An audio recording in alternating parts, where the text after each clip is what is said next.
কৃষ্ণপুর নামক এক ছোট্ট গ্রামে রাজু নামের এক গরিব কৃষক বাস করত। সে খুবই সৎ ছিল, তাই গ্রামের মানুষ তাকে অনেক সম্মান করত। সে প্রতিদিন সকালে মাঠে যেত এবং সন্ধ্যা লাগতে লাগতে বাড়ি ফিরে আসতো। একদিন সকালে রাজু ঘুম থেকে ওঠে এবং গরু নিয়ে মাঠের দিকে রওনা হয়।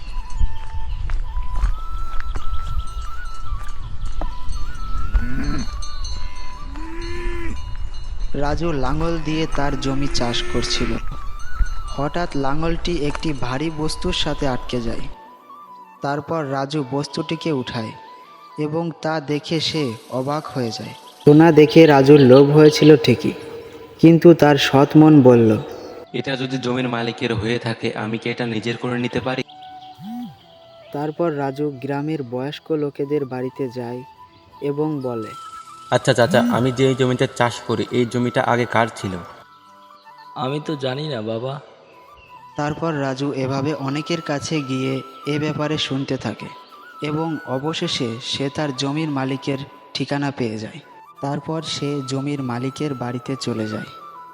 এই কলসিটি আপনার, আমি আপনার জমিতে খুঁজে পেয়েছি। আহা, তুমি তো অসাধারণ সৎ মানুষ। আমি তোমার সততায় মুগ্ধ। আজ থেকে তুমি আমার রাজ্যের আদর্শ কৃষক।